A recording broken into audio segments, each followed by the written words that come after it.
अस्सलाम वालेकुम वीवर्स, उम्मीद करता हूँ सब खैरियत से होंगे। आज का हमारा टॉपिक है हकलाना, यानी बोल चाल में मसला। बच्चों को हमेशा हकलाना यानी लकनत का मसला होता है, जिन्हें बोल चाल में अक्सर ऐसे बच्चे हमने देखे हैं जो बोल सही तरह नहीं सकते। वो बातें करते हैं, अड़ अड़ के बात करते हैं, जैसे कोई अल्फाज बोलना हो, कुश्ता बोलते हुए वो कुश्ता तब जाकर बात करते हैं जो अपनी बात पूरी नहीं कर सकते। ऐसे लोगों के लिए मेरे पास एक ऐसा नुस्खा है जो इंशाअल्लाह 15 से 20 दिनों के अंदर अंदर ये मसला ख़त्म होगा। लेकिन असल में ये मसला बाज़ लोग पूछते हैं कि ये वजूहात क्या है, क्यों होता है। तो हकलाना जो होता है बाज़ औक़ात इसकी 3 वजूहात देखे गए हैं।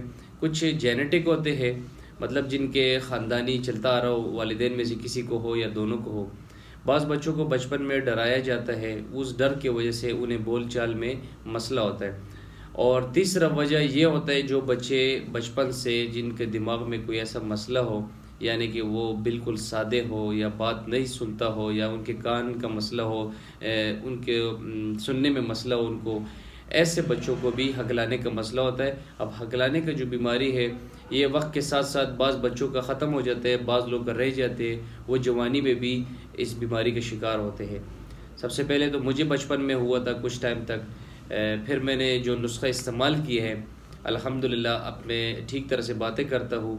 और दूसरी बात यह है कि वो नुस्खा आज भी मुझे याद है, और वो नुस्खा मैंने बहुत ज़्यादा मरीज़ों को दी है। मुझे वालिद साहब ने बना के दिया था, क्योंकि मेरे वालिद साहब भी हकीम है, ख़ानदानी हिकमत है हमारा।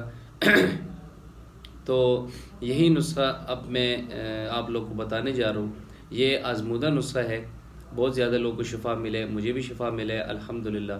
तो ये नुस्खा मैं आप लोगों को बता रहा हूँ, अपने पास नोट कर लो। अगर आप लोगों को इस्तेमाल मतलब ज़रूरत है आप लोगों को तो ठीक है, वेलकम। नहीं है तो किसी के लिए अपने पास सेव करके लोगों की खिदमत भलाई करे, लोगों को मशवरे दे। अगर आपसे कोई फ़ायदा होता है लोगों को तो ये ज़्यादा सवाब है आपके लिए, सदके जारिया है। तो नुस्खे की तरफ चलते हैं। नुस्खे बनाए आप, नुस्खा ले लें आप। बादाम गिरी आपने लेनी है, बादाम 100 ग्राम लेना है।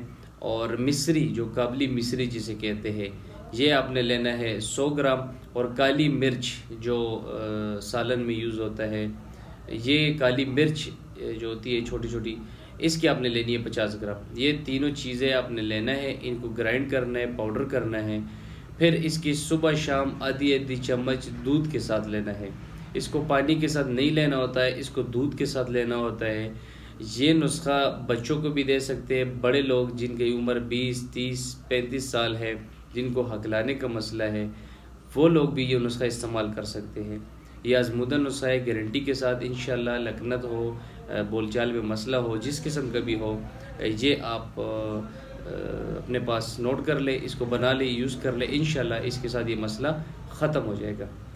मेरे वीडियोस अगर आप लोग को अच्छे लग रहे हैं और आप लोग को फ़ायदा हो रहा है तो काइंडली सब्सक्राइब करने के बाद बेल आइकन भी दबा लिया करें, ताकि तमाम वीडियोस आप तक पहुंचे। ये तमाम वीडियोस आप लोगों के फ़ायदे के लिए है। ये स्पेशली उन लोगों को इसका कदर होता है जो लोग बहुत ज़्यादा ख़र्च कर चुके हैं पैसे, और जिन लोगों को इलाज करना बहुत महंगा लगता है, यानी तरह तरह की मेडिसिन नहीं यूज़ कर सकते क्योंकि अफोर्ड नहीं कर सकते, महंगा होता है, वो लोग ये नुस्खे मेरे यूज़ कर लें। इंशाल्लाह आपको 100% रिज़ल्ट मिलेगा। रिज़ल्ट लेने के बाद आप लोग कमेंट में भी मुझे बता दिया करें। और इसके अलावा कोई क्वेश्चन करना हुआ किसी भी नुस्खे के हवाले से या किसी भी बीमारी के हवाले से, कोई डिस्कशन करनी हो तो आप लोग कर सकते हैं। वेलकम।